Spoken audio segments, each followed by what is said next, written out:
Good morning my dear friends and learners. आज का topic बहुत ही इम्पोर्टेंट है।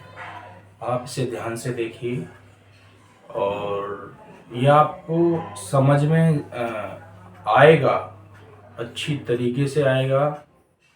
बस आपको ही जो प्रीवियस नॉलेज है जो मैंने कराई है अब तक, ओके बेटा, उसको ध्यान में रखना, ठीक है। क्योंकि मैं जो भी कुछ कराऊंगा आपकी प्रीवियस नॉलेज यानी जो मैंने कराया है अब तक, जो मैं कराता हूं, उसको आधार बना करके, बेस बना करके उसको साथ लेके चलूंगा ताकि आपको कोई दिक्कत ना आए, ठीक है बेटा।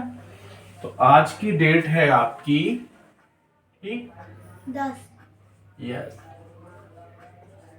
डेट आपकी कितनी है?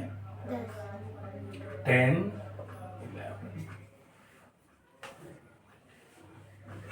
ये आपकी डेट होगी। अब आज का टॉपिक है आपका, ठीक है, use of there, THERE, there, और यूज ऑफ देयर ही है। इसको आप किस फॉर्म में पढ़ोगे? यूज ऑफ देयर, ठीक है।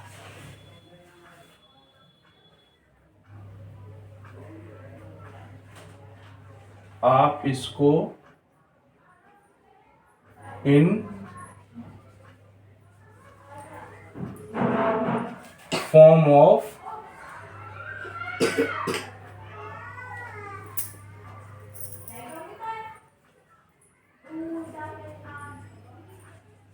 इंट्रोडक्टरी, इंट्रोडक्टरी, इंट्रोडक्टरी मतलब बताऊंगा। अब इसको सब आज आपको इसके बारे में अच्छी तरीके से बताऊंगा मैं, ठीक है, कि आज ये होता क्या है। इन फॉर्म ऑफ, ठीक है, या आप इसको इस तरह से कर लो, ठीक है। पहले मैं आपको ये लिख देता हूं, ठीक है। पहले मैं लिखता हूं आपका यूज ऑफ देयर,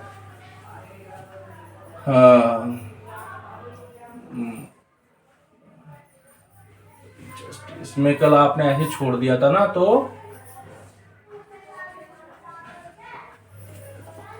सब्जेक्ट के रूप में। अब ठीक है, हैं? आप समझ जाओगे। सब्जेक्ट के रूप में यूज ऑफ देयर, ठीक है, बंद कर दिया मैंने। इसका मतलब है यूज ऑफ देयर, ये लगा दिया, इसका मतलब है सब्जेक्ट के रूप में। या इसको एक और बोलते हैं और करके, ठीक है, यूज, ठीक है। आप ऐसे इसको भी बोल सकते हैं use of there in the form of, ठीक है, इंट्रोडक्टरी, ठीक है। स्पेलिंग क्या है? INTRODUCTORY, ठीक है। ये आपका टॉपिक है आज का, ठीक है। अब इधर देखो, आप इससे आराम से समझ जाओगे कि सर ने बताया है सब्जेक्ट के रूप में। सब्जेक्ट तो आप पहले से ही जानते हो, राइट। उसके बाद इंग्लिश ग्रामर में आपको यह भी पता चल जाएगा कि और का मतलब है या, ठीक है, यही होता है ना इंग्लिश में। तो इसका एक और नाम है इंट्रोडक्टरी। अब इंट्रोडक्टरी वर्ड कहां से निकल के आया है? इंट्रोडक्शन से। बोलते ना अपना इंट्रोडक्शन दो, इंट्रोडक्शन से क्या आया है? इंट्रोडक्टरी वर्ड निकल के आया है, ठीक है, वहां से ये बना है, ठीक। तो ये आपको मैंने समझा दिया। वैसे ही देयर का यूज, वैसे अब देखो, ये आपका टाइटल समझ में आ गया आपको। आप इस पे फोकस करो सब्जेक्ट के रूप में, आपको दिक्कत नहीं होगी। ठीक है बेटा, आपको दिक्कत नहीं होगी। अब इसके सेंटेंस कैसे बनते हैं? एक बात और है, वैसे देयर का मतलब क्या होता है? ठीक है, मैं स्टार डाल देता हूं। ठीक है, वैसे देयर, जो THERE है, देयर एक एडवर्ब है। क्या है ये? एडवर्ब है, जिसका मतलब होता है वहां। ठीक है, जिसका अर्थ, ठीक है, अर्थ या मीनिंग। ठीक है, ये बच्चों को समझ में आएगी। एन जैसे मैं बना रहा हूं, है, सर बोलेंगे सर ने क्या बना दिया। मुझको तो आ रही, आपको आ रही है। ठीक है, जिसका अर्थ यानी कि मीनिंग। वैसे देयर एक एडवर्ब है जिसका अर्थ, मीनिंग होता है, जिसका अर्थ या मीनिंग वहां होता है, वहां। ठीक है, ये बंद कर दिया मैंने। क्या कर दिया मैंने? बंद कर दिया। वहां होता है, वहां होता है। ये मैंने स्टार डाल के समझाया है। देखो बेटा, ध्यान रखना, ये मैंने स्टार इसलिए लगाया है क्योंकि आप इसका मीनिंग समझ जाओ। एक और स्टार लगा दे रहा हूं। लेकिन हम यहां किस रूप में पढ़ेंगे? सब्जेक्ट के रूप में। ठीक है, लेकिन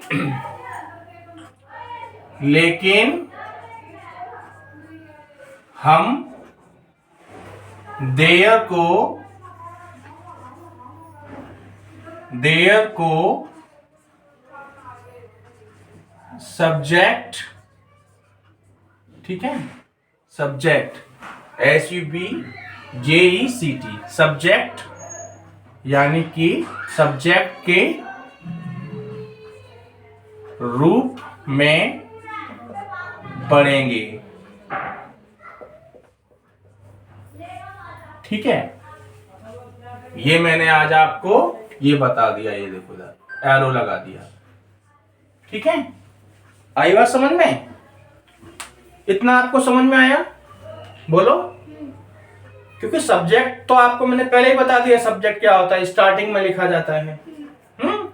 अब ये देखो, ये सेंटेंस होते किस तरीके से हैं। It's very important topic. मैं आपको बता दूं, आप इसको देखिए, ऐसा लगेगा कि कुछ आप नया ही सीख रहे हो। ठीक है, देखो बेटा। ठीक है, जैसे कि मैंने एग्जाम्पल देखो, सम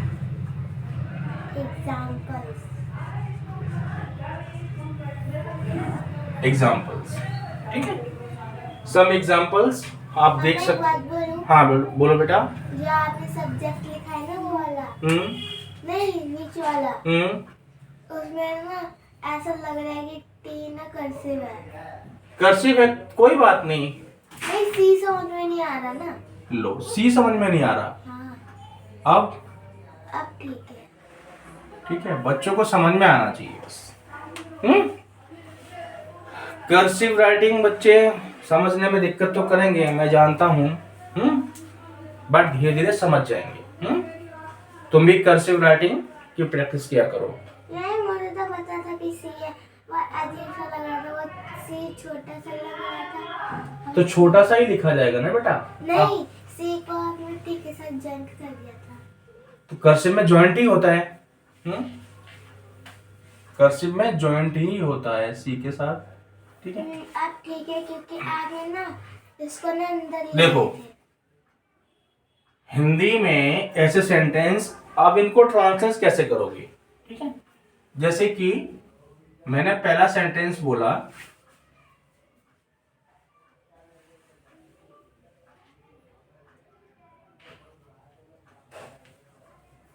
एक आदमी कमरे में है। ये सेंटेंस है, एक आदमी कमरे में है। ध्यान से देखते रहे ना हिंदी में। सॉरी, ठीक। एक बात बोलूं? एक बात बोलूं? बोलो। आपने इसमें तो वहां कहीं लिखा ही नहीं है। यस, वहां एक एडवर्ब है। वहां मैंने क्या बोला? देयर का मतलब होता है वहां एक एडवर्ब है। लेकिन, इस लेकिन पर ध्यान दो ना। लेकिन हम इस पे ध्यान दो। देयर को सब्जेक्ट के रूप में पढ़ेंगे, ठीक है। मैंने आपको ये मतलब समझाया है कि देयर का वैसे मतलब होता क्या है, एडवर्ब है। लेकिन हम इसको यहाँ एक सब्जेक्ट के रूप में पढ़ेंगे। अब कुछ एग्जाम्पल देख लो। तो मतलब बता रहा हूँ, पहले आप इधर देखो। एक चीज बोलने दो। तो आप सबसे पहले सब्जेक्ट के रूप में देयर लिखोगे? Yes, you are right. पहले सब्जेक्ट के रूप में मैं देयर ही लिखूंगा। जैसे आप सब्जेक्ट लेते हो वैसे उसको सब्जेक्ट को हटा के आप देयर ले लो। यस, हर जगह देयर आ जाएगा। चाहे वो प्रेजेंट का ये कौन सा सेंटेंस है बताओ? किसमें सेंटेंस लिखा है ये? एक आदमी कमरे में है, किसमें है ये? प्रेजेंट में है, पास्ट में है, फ्यूचर में है, किसमें है? फ्यूचर नहीं, और पास्ट में है। आर यू श्योर ये पास्ट? शुरू से क्या बोला था? ये सेंटेंस तुम पढ़ रही हो, पढ़ो। अभी आपने क्या बोला था? मैंने ये बोला, जो ये सेंटेंस मैंने लिखा है, एक आदमी कमरे में है, ये तुम्हें किस में लग रहा है? टेंस के किस पार्ट में है ये? फ्यूचर में है कि प्रेजेंट में टेंस है ये? प्रेजेंट में है ना? Very good. तो यू आर राइट। ये देयर का यूज हम तीनों जगह करेंगे, प्रेजेंट में भी, पास्ट में भी, फ्यूचर में भी। और देयर हमेशा स्टार्टिंग में ही लिखा जाएगा, क्योंकि सब्जेक्ट हमेशा स्टार्टिंग में लिखा जाता है, ठीक है। तो सब्जेक्ट के जो होते हैं वो नहीं लिखना, देयर लिखना है। देयर के बाद सारी हेल्पिंग देयर के साथ कोई भी हेल्पिंग वर्ब लगाओ।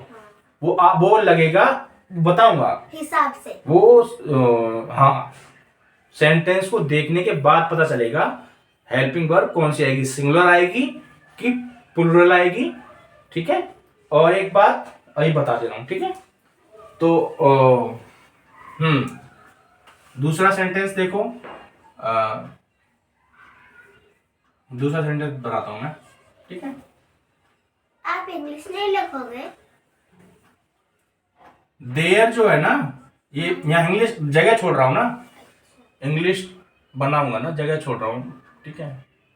ये बोलो इधर, उस तरफ बाद में कुछ करेंगे, हमारे 2 पेज बन गए। दूसरा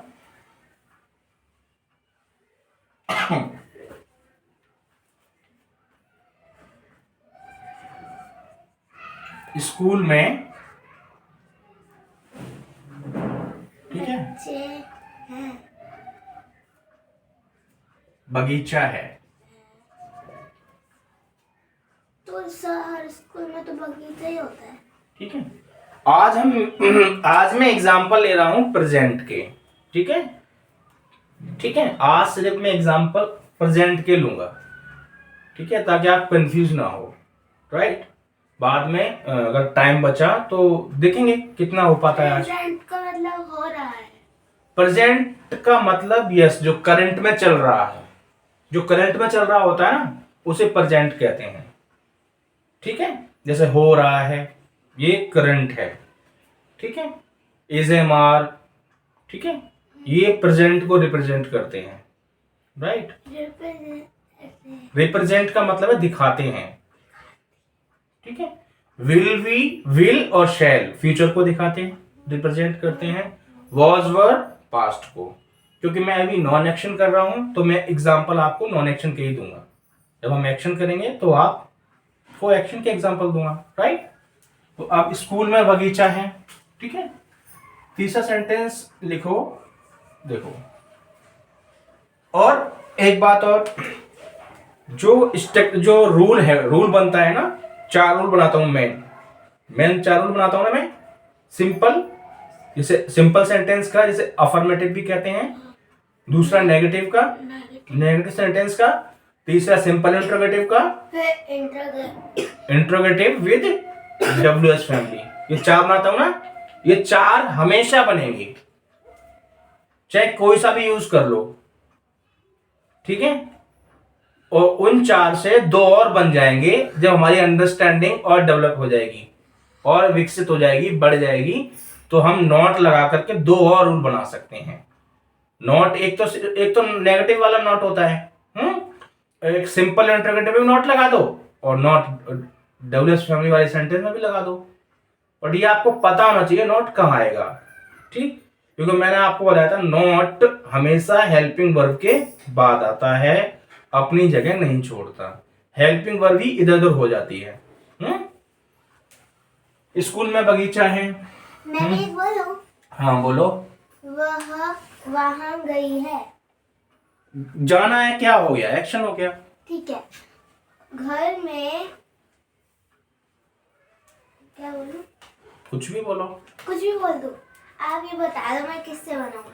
इसमें ये पता नहीं चलेगा कि सब्जेक्ट है नहीं है, ये मैं आपको बताऊं, इसकी पहचान ये होती है, क्योंकि सब्जेक्ट को ही हम देयर मानते हैं, देयर के रूप में यूज कर रहे हैं। देखो स्कूल में बगीचा है, इसमें पता चला कहीं सब्जेक्ट है? नहीं ना, नहीं पता चला ना इसमें सब्जेक्ट क्या है, राइट। तो अब जैसे मैं कहूं स्कूल में, घर में छिपकली आ गई है। आना क्या है, तो आप और लगा सकते हो। पापा एक चीज बोलो, घर में बहुत सारी छिपकलियां हैं। स्कूल में, ठीक है,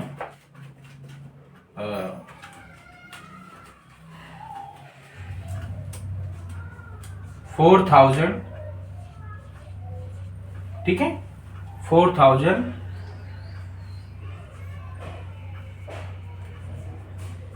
विद्यार्थी, 4000 हाँ बस हैं। 4000 कम समझ रहे हो, 4000, ठीक है, विद्यार्थी हैं। तो और एक सेंटेंस में नहीं ये बता दिया आपको, ठीक है। अब एक मैं बताऊं, मैं भी स्कूल से ही बता दूं। हाँ बोलो। स्कूल में अब देखो 400, चलो एक और बताता हूँ। हाँ 400 कमरे हैं, हो सकता है स्कूल में, 400 कमरे हैं। स्कूल में 400 कमरे हैं, ठीक है। 5th में बता देता हूं, स्कूल में पीने का पानी नहीं आ रहा है। पीने का पानी नहीं है। नहीं है क्या? नहीं आ रहा है। नहीं है बेटे, यहाँ पे पीने का पानी ड्रिंकिंग वाटर है, ठीक है, पीने का पानी, और नहीं नेगेटिव आ गया, राइट, नहीं का आ गया नेगेटिव। तो अब देखो ये कुछ एग्जाम्पल हैं जो मैंने आपको दिए, राइट, 5 सेंटेंस का। अब इसको बनाएंगे कैसे? देखो वेरी इजी। देयर, अब देखो आपको ये पहचानना है कि आदमी कितना है, एक, तो इज आएगा, ये आपको पहचानना चाहिए। तो देयर इज अ, सॉरी, एक आदमी कमरे में, there is a man in the room.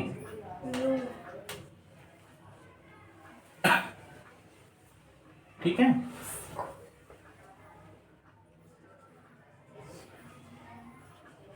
ठीक है बेटा, पहला बन गया। तो देखो देयर आ गया ना सब्जेक्ट के रूप में, और हमने इज क्यों लगाया? क्योंकि आदमी कितना था? एक, इसलिए क्या लगा दिया? एक इज। नहीं इज। इसके रूल भी बताऊंगा। अगर 2 3 होते तो आ रहा तो आ रहा था, तो मैन की जगह MAN की जगह MEN हो जाता। मैन का जो प्लुरल है फॉर्म वो MEN है, ठीक है, मेंस नहीं होता है, MEN होता है। अब नीचे का आएगा देयर। स्कूल में बगीचा है। देयर इज, क्योंकि बगीचा एक है। Very good. There is a, देखो मैंने एक बगीचा नहीं लिखा, ये कॉमन सेंस की बात है, ठीक है। हिंदी में ऐसे हम बोल दें स्कूल में बगीचा है, तो बगीचा है। और हिंदी भी एक साइंटिफिक लैंग्वेज है, ये मत समझो। देखो स्कूल में बगीचा है, एक दिखा रहा है, स्कूल में बगीचे हैं, तो अपने आप में क्या दिखाई दे रहा है? बहुत सारे। तो यहाँ लिखेंगे there is a garden. Garden, या there is a garden. There is a garden school में, इन द स्कूल, ठीक है। अब क्या लिखाइए? देखो इधर देखो, देयर आ गया, हाँ, हेल्पिंग वर्ड आपने ये देख के लगा ली कि सिंगुलर है कि प्लुरल है, ठीक है। हाँ। फिर बाकी जो बचा स्कूल में इन द गार्डन आपने लिख दिया, बगीचा लिख दिया आपने। अब मैं लिखूंगी देयर आर। हाँ देखो स्कूल में 4000 विद्यार्थी हैं, तो 4000। देखो हैं आ गया ना, है हाँ। मैंने लिखवाया था ना स्टार्टिंग में कि हैं किसको दिखाता है? बहुवचन को। हिंदी में मैंने कहा था है दिखाता है सिंगुलर को, हाँ। एक वचन को, और हैं अगर है का साउंड आए, हाँ पे 2 मात्राएं और बिंदी आ जाए तो उसे हैं कहते हैं। अगर ये आपको मिल जाए तो आप समझ लेना वो बहुवचन है। अब क्या लिखेंगे? There are 4000। There are 4000 student, STUDENTS, ई है ये, ठीक है, STUDENTS। There are 4000 students a school, in the school बेटा। हम एक पर्टिकुलर स्कूल की बात कर रहे हैं ना, स्कूल तो बहुत सारे होते हैं, हम किसी एक स्कूल की बात कर रहे हैं, हमें पता है वो स्कूल कौन सा है। जैसे हमारा तुम्हारा स्कूल हो सकता है, मेरा स्कूल हो सकता है, राइट, इसलिए ता लग रहा है यहाँ पे। अब मैं ठीक है? इसको बोलती हूँ। हाँ। देयर आर 4000 मैं बोलूंगा there are 400 rooms in the There school. are 400 rooms in the school. इधर लिखा है। rooms In the school. in the school, ठीक है। अब 5th, ये देखो हाँ। मिट गया ये, क्या? मेरे फिंगर्स लग लग के मिट गया, पानी का पजी नहीं पढ़ पाया। ठीक है। आप ऊपर लग दो ना। चलो मैं इसको इधर लिख देता हूँ। 5th सेंटेंस,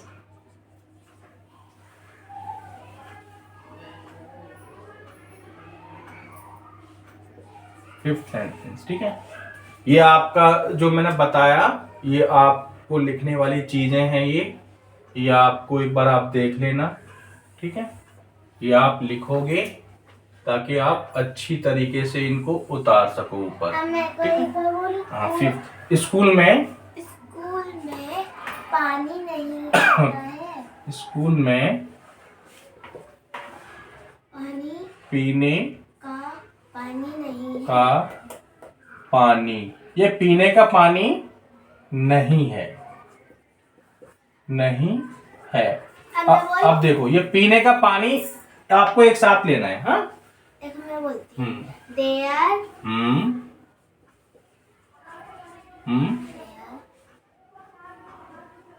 पीने का पानी क्या है, सिंगुलर या प्लूरल?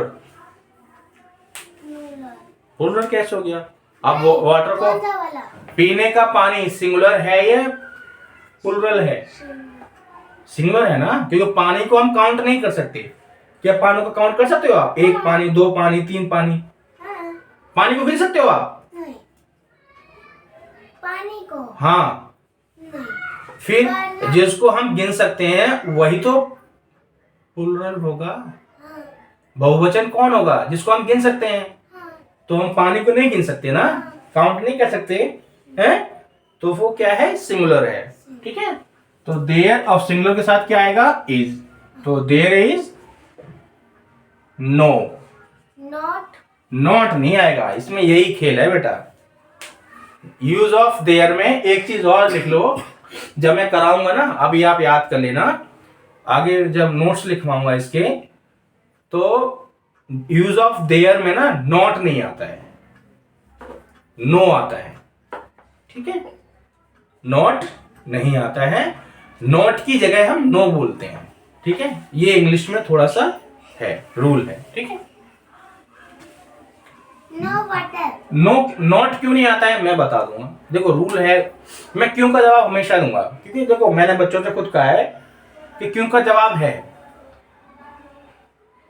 ये नॉन एक्शन है। ठीक है, पहली बात। दूसरी बात, जब देयर के साथ हम नॉट लगाते हैं तो वो ऑकवर्ड फील होता है, अजीब सा लगता है, सूट नहीं करता। राइट, तो there is no water. There is no. हम कभी कभी नॉट की जगह नेवर का भी यूज करते हैं, तो कुछ वर्ड हैं जिनको हम रिप्लेस कर देते हैं। ठीक है, ताकि हमारी स्पीकिंग में अच्छा लगे, रीजन है इसके लिए। There is no drinking water, पीने का पानी बोला है मैंने। There is no drinking water in the school. Drinking, water. ये एन ऐसा लग देखो, देयर इज नो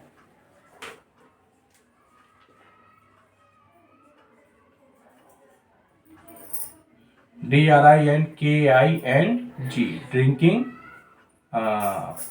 वाटर। ठीक है, there is no drinking water, ये मैंने यहाँ पे ये लगा दिया। ठीक है, इन द स्कूल। या there is no drinking water in the school. In the school. School. ये देखो इधर, इसका मतलब है यहाँ आगे कुछ चीज छूट गई है, तो मैंने यहाँ लिख दिया। लो मैं थोड़ा इसको सटा के लिख देता हूँ, इन द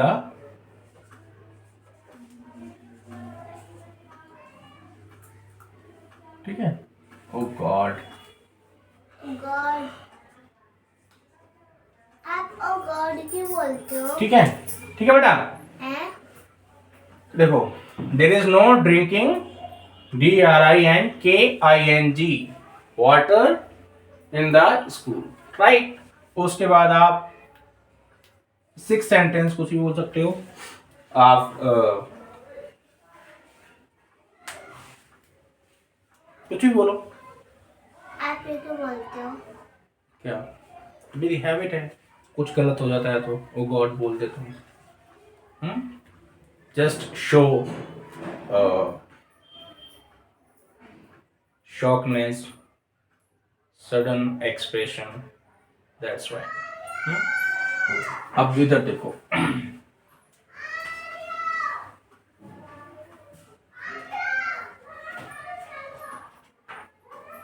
एक सेंटेंस और मैं यूज करता हूं, वहां पे एडवर्ब के रूप में भी आ जाएगा। वहां कोई नहीं था, कोई नहीं था। क्यों नहीं था? बस एक सेंटेंस है, वहां कोई नहीं था।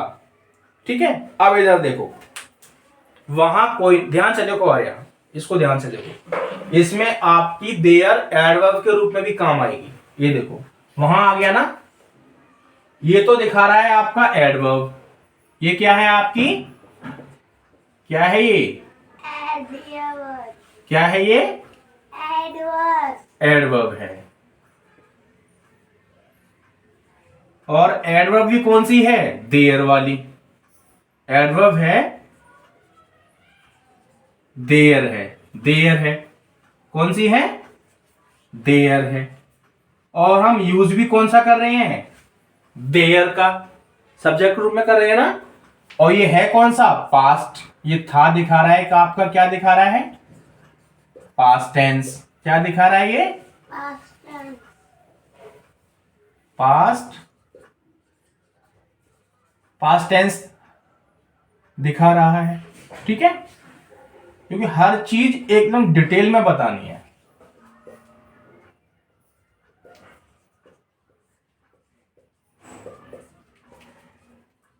ठीक है, और ये क्या है? नॉट, नेगेटिव वाला सेंटेंस है।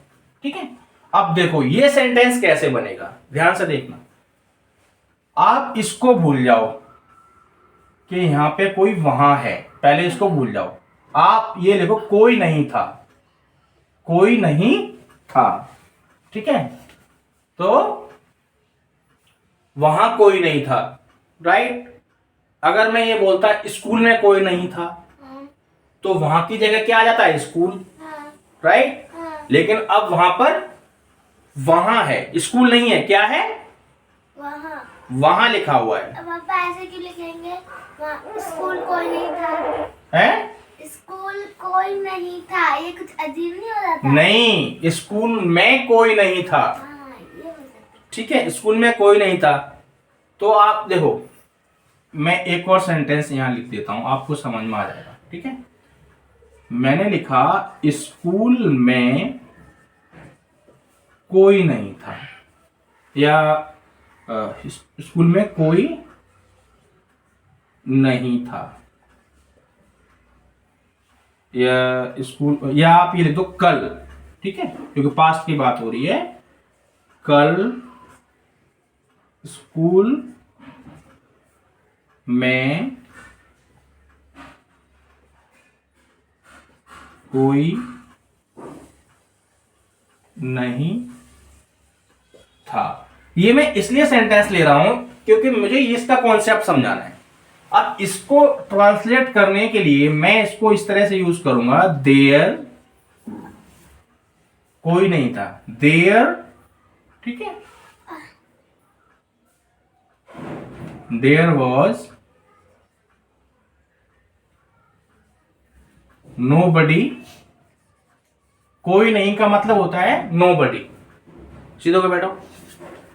ठीक है, देयर वॉज नोबडी देयर, या ठीक है, वहां देयर वॉज नोबडी देयर, बन गया सेंटेंस। अब इधर देखो, अब इधर देखो, आगे भी देयर और पीछे भी देयर, राइट। क्यों? क्योंकि वहां हो गया। यस, ये देयर है सब्जेक्ट के रूप में। किसके रूप में है ये? सब्जेक्ट के। और वो देयर है वहां के रूप में, सब्जेक्ट के रूप में है यहाँ पे। ठीक है, यहां पर। और यहां किसके रूप में है ये?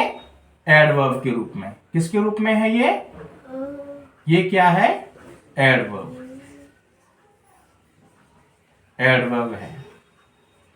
समझाया था ना एडवर्बियल, एडवर्बियल समझाया था ना मैंने। तो एडवर्बियल इसलिए मैंने वर्ड इस्तेमाल किया था क्योंकि adverbial means more than one group of adverbs, that is called adverbials. Okay, तो अब इधर देखिए, अब इसको आप ले लो।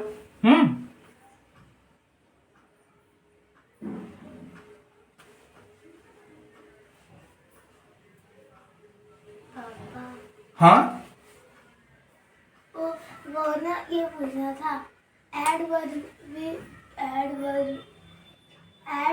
का ही मतलब देयर होता है ना? वैसे देयर एडवर्ब ही है। देखो मैंने ऊपर लिखा है ना, जब आप ये नोट्स बनाओगी ना, उतारोगी, आपको समझ में आएगा। देयर एक एडवर्ब ही है, लेकिन यहाँ पे देयर को इंट्रोडक्टरी फॉर्म में हम यूज कर रहे हैं। आप और इजी लैंग्वेज में मैं बोलूं तो सब्जेक्ट के रूप में हम इसे इस्तेमाल कर रहे हैं, यूज कर रहे हैं, क्योंकि ये स्टार्टिंग में लिखा जा रहा है। आई बात समझ में? आई बात समझ बेटा? कल स्कूल में कोई नहीं था, या ठीक है, तो आप इसको इस तरह से लिख सकते हो, कल, तो देयर, ठीक है, आप लिख दो देयर वॉज, देखो मैंने यह वॉज क्यों लगाया, ठीक है, मैंने इसको ट्रांसलेट किया है क्योंकि nobody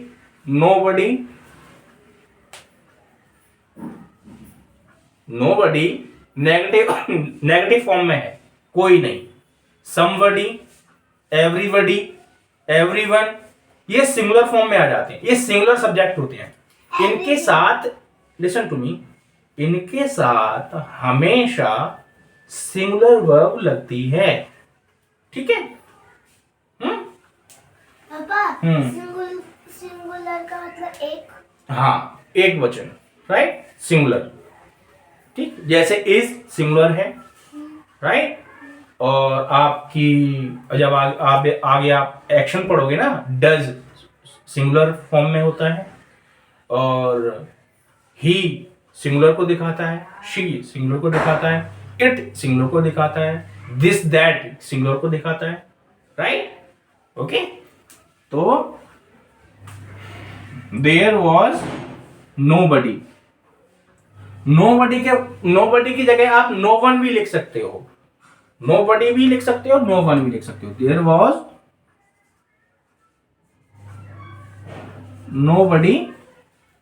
nobody in the school, ठीक है, there was nobody in the school कल, yesterday, ठीक है,